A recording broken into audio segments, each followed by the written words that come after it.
ಸಾಮಾಜಿಕ ಜಾಲತಾಣದಲ್ಲಿ, ಅದರಲ್ಲೂ ಈ ಬುರುಡೆ ಗ್ಯಾಂಗ್ ನ ಬ್ಯಾಕಿಂಗ್ ಆಗಿ ಯಾವೆಲ್ಲ ವರ್ಕ್ ಮಾಡ್ತಿದ್ದಾವೆ, ಅದರಲ್ಲಿ ಇನ್ನೊಂದು ಹೊಸ ವಿಚಾರ ಪ್ರಸ್ತಾಪ ಆಗ್ತಾ ಇದೆ. SIT ಇಂದಾನೆ ಅಫಿಡವಿಟ್ ಸಲ್ಲಿಕೆ ಆಗಿದೆ ಕೋರ್ಟ್ಗೆ. ಅದರಲ್ಲಿ ಕ್ಲಿಯರ್ ಆಗಿ ಹೇಳ್ಬಿಟ್ಟಿದ್ದಾರೆ ಅತ್ಯಾಚಾರ ಆಗಿರೋದು ನಿಜ, ಹಾಗೆ ಅಲ್ಲಿ ಅಸ್ಥಿ ಪಂಜರಗಳು ಸಿಕ್ಕಿರೋದು ನಿಜ ಅಂತ ಹೇಳಿ. ನಾವು ಬಾಲನ್ ಅವರೇ ಸಂಪರ್ಕ ಮಾಡಿ, ಯಾಕಂದ್ರೆ ಸದ್ಯಕ್ಕೆ ಈ 4 ಜನರ ಪರವಾಗಿ ವಕಾಲತನ್ನು ವಹಿಸ್ತಿರೋದು ಬಾಲನ್ ಅವರಾಗಿರೋ ಕಾರಣಕ್ಕೆ ಅವರನ್ನೇ ಸಂಪರ್ಕ ಮಾಡಿ ಕೇಳಿದ್ವಿ. ನಮ್ಗೆ ಆ ರೀತಿ ಯಾವುದೇ ಮಾಹಿತಿನೇ ಇಲ್ಲ ಅಂತ ಅಂದ್ಬಿಟ್ರು. ಇದೇನು ಹೊಸ ಕಥೆನಾ, ಏನ್ ಕತೆ ಅಂತ ನಿಮ್ಗೇನಾದ್ರೂ ಮಾಹಿತಿ ಬಂತ ಅಫಿಡವಿಟ್ ಬಗ್ಗೆ? ಮೇಡಮ್ ಇಲ್ಲಿ ನೋಡಿ, ಅದ್ರ ಗ್ಯಾಂಗ್ ಹೆಸರು ಬುರುಡೆ ಗ್ಯಾಂಗ್ ಅಂತ. ಇದಕ್ಕೊಂದೊಂದು ಬುರುಡೆ ಹೊರಡಿಸ್ಬಿಡೋದು ಅವ್ರ ಕೆಲಸ. ಜನ ಇವತ್ತು ಸಿಕ್ಕಲ್ಲಿ ಹೊಡೆಯೋ ಮನಸ್ಥಿತಿಯಲ್ಲಿದ್ದಾರೆ. ಈಗ ಪೊಲೀಸರು ಅವ್ರನ್ನ ಹಿಡಿದು ಹೊಡೆಯಲ್ಲ, ಬಡಿಯಲ್ಲ.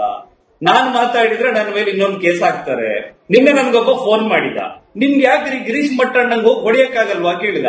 ನಾನು ಹಂಗಲ್ಲ, ಹೊಡೆಯೋ ಜನ ಅಲ್ಲ ಮಾರ್ರೆ ಅಂತ ಹೇಳಿದೆ. ನೀವು ಸಿಕ್ಕಿದ್ರೆ ಹೊಡೀರಿ ಅಂತ ಹೇಳಿದೆ. ನೋಡಿ, ನಾನಿವತ್ತು ತಮಾಷೆಗೆ ಹೇಳ್ತಾ ಇಲ್ಲ. ಜನರನ್ನ ಇವರು ಕುರಿಗಳು ಇವತ್ತು ಕೋರ್ಟಿನ ಆರ್ಡರ್ನ ಅದನ್ನ ಏನು ಆ ಟೈಪ್ ವರ್ಷನ್ ಇಟ್ಕೊಂಡು ಅದು ಹಿಂಗಲ್ಲ ಹಂಗ ಹೇಳಿದೆ ಅಂತ ಹೇಳಿ ಸಂಚಾರಿ ಸ್ಟುಡಿಯೋನ ಯಾವ್ದೋ ದಾರಿ ಹೋಗ ಸ್ಟುಡಿಯೋದವನು ಹಾಕಿದಾನೆ. ಇದನ್ನ ನಂಬ್ಕೊಂಡು ಇವರ ಬಾಲಂಗೋಚಿಗಳು ಇವ್ರದೊಂದು ಬುರುಡೆ ಗ್ಯಾಂಗಿನ ಬೆಟಾಲಿಯನ್ ಅದನ್ನ ಸೋಷಿಯಲ್ ಮೀಡಿಯಾದಲ್ಲಿ ಹಾಕೊಂಡು ಉಗೆ ಅಂತಿದೆ. ಇವ್ರಿಗೆ ಒಂದಿಷ್ಟು ಮಾನ ಮರ್ಯಾದೆ ಅನ್ನೋದಿಲ್ಲ ಮೇಡಮ್, ಒಂದಿಷ್ಟು ಇಲ್ಲ. ಒಂದು ಸಾಸಿವೆ ಕಾಳಿನಷ್ಟು ಮಾನ ಮರ್ಯಾದೆ ಇವರ ಪರವಾಗಿ ಮಾತಾಡುವವರಿಗೆ ಮತ್ತೆ ಇವರ ಬಾಲಂಗೋಚಿಗಳಿಗಿಲ್ಲ. ಇವರು ಮಿದುಳನ್ನ ಅಡವಿಟ್ಟವರು, ಇವರು ಮಂಡ್ಯ ತೊಳಸ್ಕೊಂಡವರು ಅಂತ ನಾನು ಸ್ಪಷ್ಟವಾಗಿ ಹೇಳೋದು.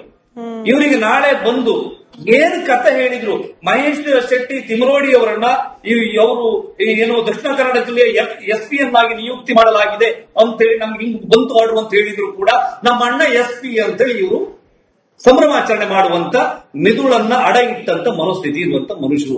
ಇವರ ಮಾತನ್ನ, ಇವರ ಸ್ಟೇಟ್ಮೆಂಟ್ ಗಳನ್ನ, ಇವರ ಕಂಟೆಂಟ್ ಗಳನ್ನ ನೆಚ್ಕೊಂಡು ಒಂದು ಇಂಟರ್ನ್ಯಾಷನಲ್ ಮೀಡಿಯಾದಲ್ಲಿ ಮಾತಾಡೋದು ಬಹಳ ತಪ್ಪಾಗತ್ತೆ. ಈಗ ಯಾವುದೇ ಪ್ರಚಾರ ಇರಲಿ, ವಿಚಾರ ಇರಲಿ, ಅವ್ರು ಹೇಳಿದ್ದನ್ನ ಅದೆಲ್ಲವೂ ಸತ್ಯ ಅಂತ ಅವ್ರು ಹೇಳೋದು, ಅದ್ರ ಬಗ್ಗೆ ನಾನು ಮಾತಾಡೋದಿಲ್ಲ. ಇಲ್ಲಿ ನನಗೆ ಬೇಕಿರುವಂತದ್ದು ಏನಂದ್ರೆ, ನಮ್ಮ 800 ವರ್ಷಗಳ ಇತಿಹಾಸವನ್ನ ಹೊಂದಿರುವಂತ ನಮ್ಮ ಹಿಂದೂ ಧಾರ್ಮಿಕ ಶ್ರದ್ಧಾ ಕೇಂದ್ರದ ಮೇಲೆ ಈ ರೀತಿಯಲ್ಲಿ ನಡೆಸಿದ ದೌರ್ಜನ್ಯ ಮಾಡಿದಾರಲ್ಲ, ಇದಕ್ಕೆ ಏನ್ ಕಾರಣ, ಏನ್ ಶಿಕ್ಷೆ ಆಗತ್ತೆ ಅಂತ. ಆಯ್ತು, SIT ತನಿಖೆ, ಮಧ್ಯಂತರ ವರದಿ, ಅಂತಿಮ ವರದಿ, ಸಮನ್ಸು, ವಾರೆಂಟು, ಕೋರ್ಟಿಗೆ ಹೋದ್ರು. ಇದು ಹಾಗಿದ್ರೆ ವರ್ಷಾನುಗಟ್ಟಲೆ ಹಿಂಗೆ ನಡೀತಾ ಇರೋದ? ಒಂದು ಅಧಿವೇಶನದಲ್ಲಿ ಚರ್ಚೆ ಆಯ್ತು, ವೀರಾವೇಶದ ಹೋರಾಟ ಆಯ್ತು, ಬಿಜೆಪಿಯವರು ಪ್ರತಿಭಟನೆ ಮಾಡಿದ್ರು, ಸಮಾವೇಶ ಮಾಡಿದ್ರು, ಚಳಿಗಾಲದ ಅಧಿವೇಶನ ಮತ್ತು ಬಂತು, ಮತ್ತೆ ಅಧಿವೇಶನದಲ್ಲಿ ಚರ್ಚೆ ಆಗದ? ಬಟ್ ತನಿಖೆಯನ್ನ ಕೂಡ ಪೂರ್ಣ ಆಗ್ಲಿಕ್ಕೆ ಬಿಡೋದಿಲ್ವಾ ಅಂತ ಹೇಳಿ. ಯಾಕಂದ್ರೆ ಇದೀಗ SIT ಮೇಲೂ ಅನುಮಾನ ಶುರುವಾಗಿದೆ. ನೀವು ಇತ್ತೀಚೆಗಿನ ಜಯಂತ್ ಅವರ ಮೇಡಮ್ ಇನ್ನೊಂದು, ಇದೇ ಜಯಂತ್ ಟಿ ಅವರು SIT ಅವರು ತುಂಬಾ ಚೆನ್ನಾಗಿ ಇದು ಮಾಡ್ತಾ ಇದ್ದಾರೆ, ಇನ್ವೆಸ್ಟಿಗೇಟ್ ಮಾಡ್ತಾ ಇದ್ದಾರೆ ಅಂತ ಒಂದು ಸ್ಟೇಟ್ಮೆಂಟ್ ಕೊಟ್ಟಿದ್ರು ಒಂದ್ಸಲ. SITಗೆ ಹೋಗಿ ಬಂದ ಮೇಲೆ ನಮಗೆ SIT ಮೇಲೆ ಯಾವ ಅನುಮಾನ ಇಲ್ಲ ಅಂತ. ಇದೇ ಜಯಂತ್ ಮೊನ್ನೆ ನನಗೆ ಹೊಡೆದಿದ್ದಾರೆ, ಹೌದು, ನನಗೆ ಹಾಗೆ ಮಾಡಿದ್ದಾರೆ, ಹೇಗೆ ಮಾಡಿದ್ದಾರೆ, ಚಿನ್ನಯ್ಯನ ಕೈಯಲ್ಲಿ ಹೊಡಿಸಿದ್ದಾರೆ ಅಂತ ಹೇಳಿ ಮತ್ತೆ ಬಂದು ರಾಜ್ಯಪಾಲರಿಗೆ ಒಂದು ಅರ್ಜಿ, ಆಮೇಲೆ ಬೆಳ್ತಂಗಡಿ ಸ್ಟೇಷನ್ ಅಲ್ಲಿ ಒಂದು ಇದನ್ನೆಲ್ಲ ಯಾಕೆ ಆವಾಗ ಗೊತ್ತಿರ್ಲಿಲ್ವಾ ಹೇಳ್ಬೇಕಾಗಿದ್ರೆ? ಮೇಡಮ್ ಇದರಲ್ಲಿ ಅವರಿಗೆ ಪೊಲೀಸ್ ಅಥವಾ SIT ಅಂತ ಹೇಳಿದ್ರೆ ಮಕ್ಕಳಾಟಿಕೆ ಆಗಿದೆ. ನಮ್ಮಲ್ಲಿ ಆ ಪದ ಬಳಕೆ ಇದೆ, ಹುಡುಗಾಟಿಕೆ ಆಗಿದೆ ಅವರಿಗೆ.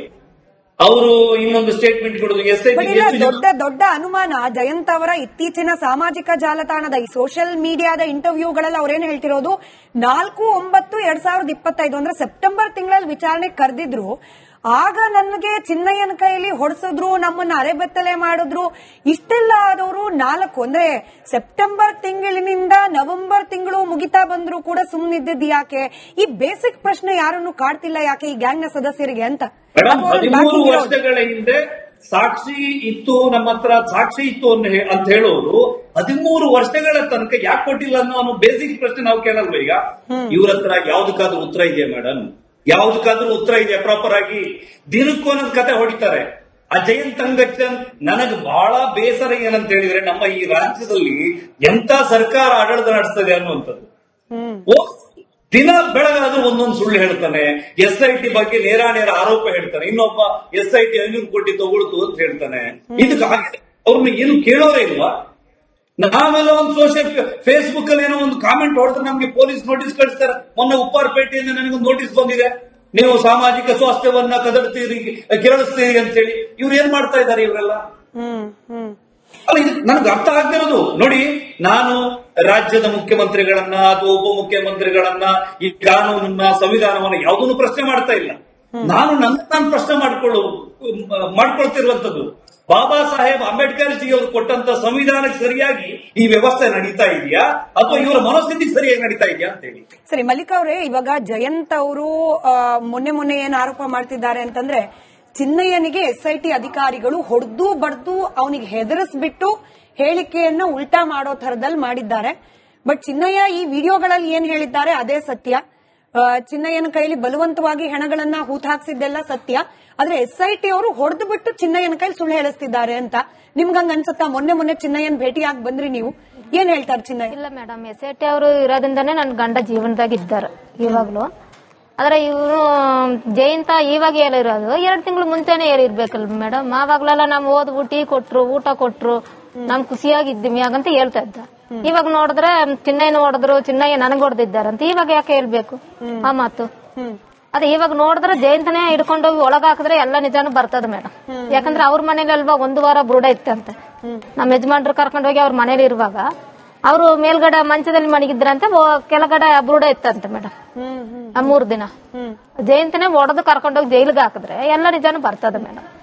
ಗಿರೀಶ್ ಮಠನ್ ಅವ್ರು ಏನಾದ್ರು ಹೇಳ್ಕೊಂಡಿದ್ರೆ SIT ಅಧಿಕಾರಿಗಳು ನಂಗೆ ಹೊಡೆದ್ರು ಅಥವಾ ಅಲ್ಲಿ ಯಾರಾದ್ರೂ ಅಧಿಕಾರಿಗಳು ನನಗೆ ಬೆದರಿಸಿದ್ರು, ಹಿಂಗೆ ಹೇಳು ಅಂತ ಹೇಳಿ ಬಲವಂತವಾಗಿ ಹೇಳಿಸ್ತಿದ್ದಾರೆ, ಹಂಗೇನಾರು ಹೇಳ್ಕೊಂಡಿದ್ದಾರೆ ನಿಮಗೆ? ಇಲ್ಲ ಮೇಡಮ್, ಹಂಗೇನು ಏನಿಲ್ಲ ಮೇಡಮ್. ಅವರಿಂದಾನೇ ನನ್ ಜೀವ ಉಳಿದಿರೋದು, ಇಲ್ಲಾಂದ್ರೆ ನನ್ ಜೀವ ಹೋಯ್ತಾ ಇತ್ತು ತಿಮ್ಮಾರೆಡ್ಡಿ ಮನೇಲಿ ಅಂತ ಹೇಳ್ತಾ ಇದ್ರು. ಆದ್ರೆ ಗೊತ್ತಾಗ್ಬೇಕಾದ್ರೆ SIT ಅವರೇ ಹೇಳ್ಬೇಕು ಮೇಡಮ್, ಇದು ನಿಜಾನ ಸುಳ್ಳ ಅಂತ ಅವರೇ ಹೇಳ್ಬೇಕು. ಚಿನ್ನಯ್ಯನ ಹತ್ರ ಇದೇ ಗಿರೀಶ್ ಮಟ್ಟಣ್ಣ ಕಾಲ್ ತಿಕ್ಸೋದು, ಅವನಿಗೆ ಸ್ನಾನಕ್ಕೆ ಹೋಗ್ಬೇಕಾಗಿದ್ರೆ ಅವನ ಇನ್ನರ್ ವೇರ್ ಇಂದ ಹಿಡಿದು ಬ್ರಷ್, ಪೇಸ್ಟ್ ಪ್ರತಿಯೊಂದು ತಗೊಂಡೋಗಿ ಕೊಡೋದು ಚಿನ್ನಯ್ಯ ಕೊಡ್ಬೇಕಾಗಿತ್ತು. ಆಮೇಲೆ ನಾನು ಇನ್ನೂ ಹೇಳ್ತಾ ಇದ್ದೀನಿ, ನನ್ನನ್ನ SIT ಕರ್ದ್ರಲ್ವಾ, ನಾನು ಹೋಗಿದ್ದೀನ ಇಲ್ವಾ? ಇವ್ರು ಯಾಕೆ ಹೋಗ್ಲಿಲ್ಲ ಕರ್ದವಾಗ? ಏನೇನ್ ಕೆಲಸ ಮಾಡಿಸ್ಕೊಂಡಿದ್ರು ಒಬ್ಬ ಹಿಂದುಳಿದ ನೋಡಿದ್ರ? ಇಲ್ಲ ಅವ್ರು ಹೇಳಿ, ವಸಂತ್ ಗಿಳಿಯಾರ್ ಅವರೇ, ನೀವು ನೋಡಿದ್ರ? ಸುಜಾತಾ ಭಟ್ ಅವರೇ, ನಿಜವಾಗ್ಲೂ ನೀವು ನೋಡಿದ್ರೆ? ನೋಡಿರೋದು ನಾನು ಅಲ್ಲಿ 4 ದಿನ ಇರುವಾಗ್ಲೂ ನಾನು ನೋಡಿದ್ದೀನಿ ಇದು ವಿಚಾರ. ನೋಡ್ಕೊಳ್ಳಿ ಮೇಡಮ್, ಹಿಂಗೆಲ್ಲ ಮಾಡಿದ್ದಾರೆ ಮೇಡಮ್. ಆದ್ರೆ ಇವರೆಲ್ಲ ಹೊರಗಡೆ ಇರ್ತಾರೆ ಮೇಡಮ್. ನನ್ ಗಂಡ ಏನಾಗ್ತಿದೆ ಬಗ್ಗೆ ಯಾಕೆ ನೋಟಿಸ್ ಕೊಟ್ಟಿವ್ರನ್ನ ಯಾಕೆ ಕರೆದು ಇನ್ವೆಸ್ಟಿಗೇಟ್ ಮಾಡಬಾರ್ದು? ನಾನೊಬ್ಳೇನ ಇದೆ ಬಲಿ ಹೇಳಿ ಅವನ ಇಡೀ ಜೀವನವನ್ನು ಸ್ಪೈಲ್ ಮಾಡಿದ್ದಾರೆ. ಸಮಾಧಾನ ಮಾಡ್ಕೊಳ್ಳಿ, ಬಂದೆ ವಸಂತ್ ಗಿಳಿಯಾರ್ ಅವರೇ, ರತ್ನವರೇ ಸಮಾಧಾನ ಮಾಡ್ಕೊಳ್ಳಿ. ನೋಡಿ, ಚಿನ್ನಯ್ಯ ಅವರು ನಿಮ್ಮ ಹತ್ರ ಹೇಳ್ತಿದ್ದಾರೆ ನನಗೆ ಹಿಂಸೆ ಕೊಟ್ಟಿದ್ದು ಈ ಬುರ್ಡೆ ಗ್ಯಾಂಗ್ ಅಂತ. ಬಟ್ ಈ ಬುರ್ಡೆ ಗ್ಯಾಂಗ್ ನ ಸದಸ್ಯರು ಹೇಳ್ತಿದ್ದಾರೆ ಇಲ್ಲ, ಚಿನ್ನಯ್ಯಂಗೆ SIT ಅವರೇನೆ ಹಿಂಸೆ ಕೊಟ್ಟು ಹೇಳ್ತಿದ್ದಾರೆ.